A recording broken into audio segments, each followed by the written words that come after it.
Welcome to the Art of Adventure. This is 5 Minute Friday, and here is how to cram as much adventure as possible into 24 hours in Bali. 2 weeks ago, a friend was visiting us in Bali from the States, and I didn't have very much time because I was about to lead Adventure Quest, but I wanted to take her on some adventures. So I planned a 24-hour adventure road trip through central Bali to cram as much adventure in a day as possible. So here's what we did. We left from Ubud, Bali, which is where we are based when we were in Bali, and we drove scooters. And the farthest we went probably was 30 miles from home. And we did a circuit, and we did a total of about 4 hours of driving in the 24. So that was part of the adventure in and of itself. Driving in Bali, once you get outside of the towns, is through, really beautiful, lots of jungle and rice terraces. So scootering in and of itself around Bali is an adventure. The first thing we visited was the Sangeh monkey forest. And there's a monkey forest in Ubud. And the Sangeh monkey forest is older and bigger, and the monkeys do not attack people as much. So it's supposed to be a better monkey forest. And it was amazing. There was tons of monkeys, tons of Balinese couples in their wedding costumes getting their photography done. There's temples there. The trees are amazing. There's a giant tree.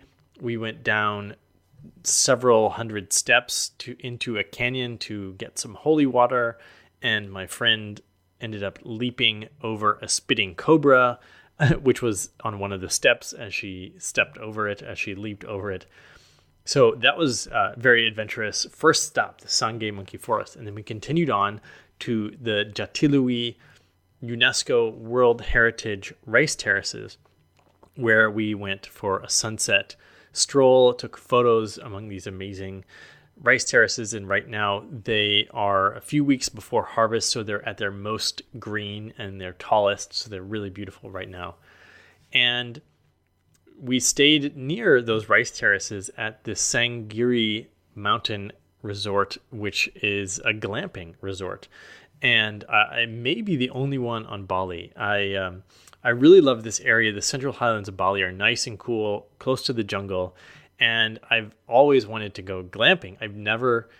I like camping and I like staying in luxury resorts, but I've never been glamping. And this was just a really cool mashup up the two. They have these African style glamping tents, and their main lodge has all these animal skins, and the food is super fresh. It's also sort of an eco lodge where they're getting the food from the local village, and it's all really fresh and just really amazing. And they were really awesome. They took care of Axel and played with him. We were traveling on 3 scooters. There was 3 adults and a baby and 2 backpacks for this 24-hour trip. And this resort is basically as far up into the mountains as you can go. It's in the jungle. There's no road that go past it. There's nothing. It's just all the way at the edge of civilization in Bali, and it's really amazing. This family owned the land, and they decided to build this glamping resort on there. And their village traditionally have been doing things like cutting trees or hunting in the forest. And so by creating this resort, they actually created a whole new economic ecosystem for their village, allowing these hunters to also become guides and guide the tourists, and they end up making more money and having the forest be more sustainable because they're not over hunting and things like that. So eco lodges in general, I really love what they do for community and how they help stabilize local environments.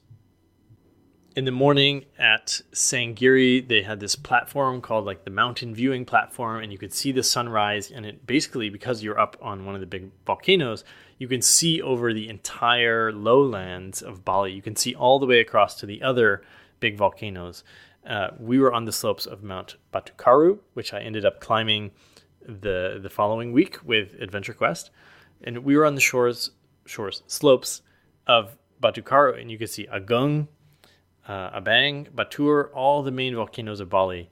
The sun rising behind them, and the mist rolling over, and the smoke over the fields of Bali, and it was just a really magical morning.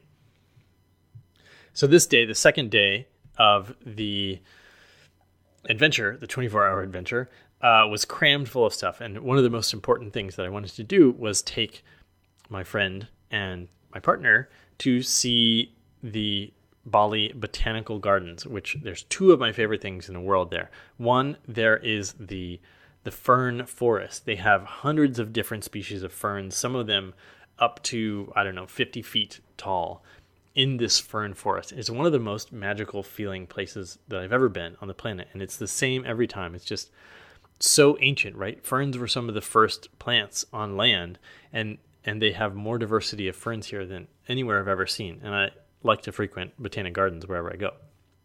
The second thing I wanted to show them, which took about a half an hour hiking up to the very edge of the rainforest, was the magic tree. And this was a tree that I had visited years ago, 2 or 3 years ago, and I had gotten a special mission to help people connect again with the earth and environment and their biological selves.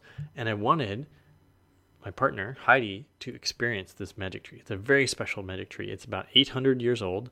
It has 3 huge trunks that come together like a giant tripod. It's maybe 150, 180 feet tall. And it's magical to look at. It's magical to experience. And it's magical because it talks to me, which sounds crazy, I know. But you have to suspend all of your disbelief when you're dealing with magic things in Bali. If we meet sometime, I'll tell you more about it. So we did get to experience all of the things at this botanical garden. It was perfect. And then we had lunch overlooking this volcanic crater lake at this restaurant, which was really quite remarkable. It's called Warung Rekreasi, if you happen to be listening to this and want to relive any of these adventures. They have not just a restaurant, but they have a paintball course. They have an aviary with birds. They have a playground. They have a coffee plantation. They have yurts. They have an orchid garden. They have a boat dock. There's in-ground trampoline. A million things that I probably didn't even get to. But this restaurant was pretty spectacular. You could probably go spend a week enjoying your time there. So beautiful lunch. And then we went to Pura Ulun Danu Beratan, which is the main water temple. You may have seen this on Instagram. It's this beautiful temple on an island in a volcanic crater lake in the rainforest, and it's really an amazing spot. So we visited that temple, and now 24 hours, you might be thinking, it's starting to tick down. So we had to make our way back home. Now, I had planned a couple stops potentially on the way home. There's a waterfall that we stopped at, and we looked down into the canyon, and we actually decided we were pretty tired after these 24 hours of adventure. So we did not go all the way into the canyon to see the waterfall, as it was 20 minutes hike down a canyon and 20 minutes hike back up. And we also stopped and bought durian, which is the stinky fruit. It's also known as the king of fruits, in the one village where they have really amazing durian, where they have more varieties of durian fruit than anywhere else in Bali. So I lashed it onto the back of my motorbike because it's quite spiky, so it wouldn't hit me anywhere. And we drove home with the durian. And of course, almost at the end of our adventure, we got caught in a torrential downpour, and we had to stop and put on our ponchos for about 15 minutes. And the water in the street was coming up over our wheels of our motorbike. There was so much water. And then we rode 5 miles to the east and out of the thunderstorm, out of the downpour, clear blue skies, and finished our adventure on a high note. And that is how you do a 24-hour cram-packed full adventure in Bali. Hope you enjoyed that. Feel free to copy off any of those. Those are some of my favorite things to do here in Bali. To make your own epic adventure, micro adventures, all back to back to back. And now it's your turn to go out there and be adventurous.